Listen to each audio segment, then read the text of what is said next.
All right, so here we are in our one camera space, and the two camera space, the two camera example I showed, we have our two cameras and they sort of bounce between, or they record simultaneously, and in the edit we can bounce between the two cameras and they happen simultaneously. And so one camera is just on a video track that is above or covering up another camera's video track. So I could turn this off. All right, we talked about this already. Cool, there's our two cameras are happening simultaneously. But in the single camera workspace, I record the whole interview from the wide angle, and then I go back and record, moments that I think are more emphatic or profound or, emotional, whatever. I go back and I ask the interviewee to revisit those moments after I've repositioned my single camera into a more close-up angle. So it's, you have to be pretty strategic with how you do this because you don't want to wear on anyone's patience. You certainly don't want to run the whole interview and then run it again because you might lose your subject's patience and they'd be like, why are we doing this twice? But you could say something like, I'd like to come back to this part of your story, or I'd like you to explain some more about this moment that you told me about. You could find some ways to dig deeper after you've repositioned the camera. Anyways, so, and then what we're looking at here in this space is I have, this clip here. Sorry, I've grouped them for the time being. This clip here is the iPhone video clip. And then this clip here is my other iPhones, the iPhone 5 or whatever, this old one. I was just recording in voice memo recorder. You could literally see that on the screen there. And so I've used the two audio tracks to align them. Put in a clap would be super helpful. I don't know, was there not a clap, but I can use this audio event to help me align. Any sort of audio events will help you align, but a clap will be the best.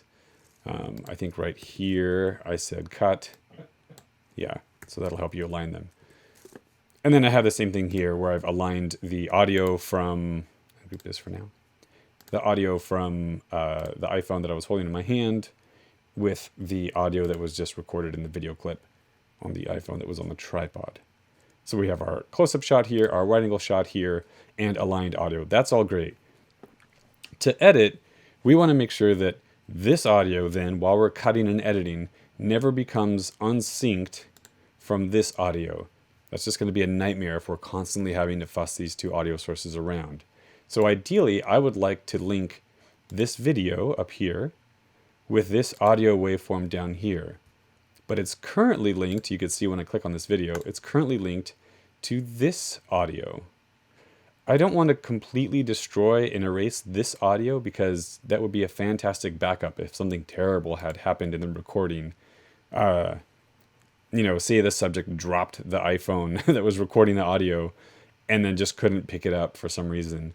Then you would have to rely on this as your only audio source at that point. So what I'm going to do is I've got my one camera sequence here. I'm actually just going to duplicate this sequence. So I'm going to control click or right click on one camera sequence, select duplicate, and there it is, one camera sequence copy. I think it's actually copy 01. Yeah, copy 01.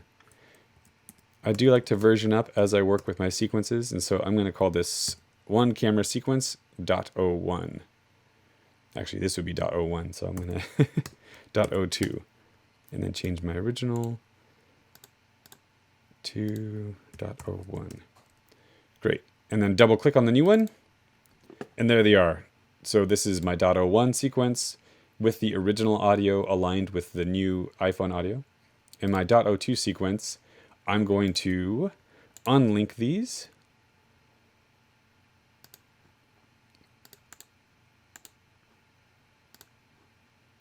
And then just erase this audio. Bonk, bonk. And then very carefully bring these up.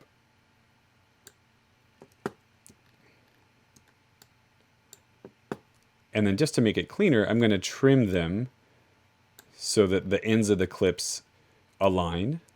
This is not necessary, but I just like to work cleanly.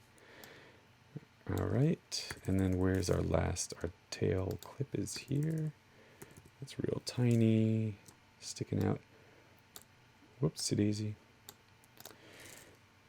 Great. So now I've got the video from the iPhone on the tripod and the audio from the iPhone in my hand. And I've erased the previous audio. And I'm going to select these two and link them. Same here. Link. Now I can go on with my edit, and I know I've got my good video and my good audio, and they're linked, and they'll never become unsynced. And if something catastrophic happened, and I've really messed something up, I can always go back to my previous sequence. Here we go, .01, and here's the original files.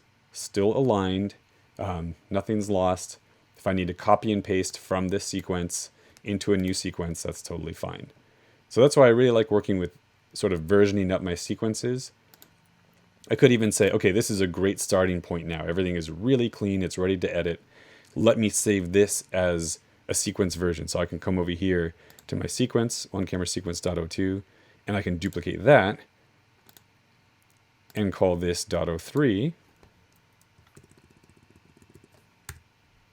Double click to open it.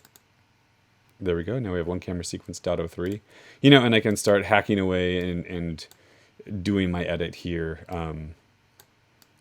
as we cut between the wide shot and the close-up shot. My very first interviewer. Anyways, you get the picture. So we have this sort of chopped up, I'm cutting without knowing where I'm cutting here, but that's fine. We have this chopped up, newly edited piece here, but on sequence.02, we have this really clean starting point. And if we step back even further, we have our original very starting point, sequence.01.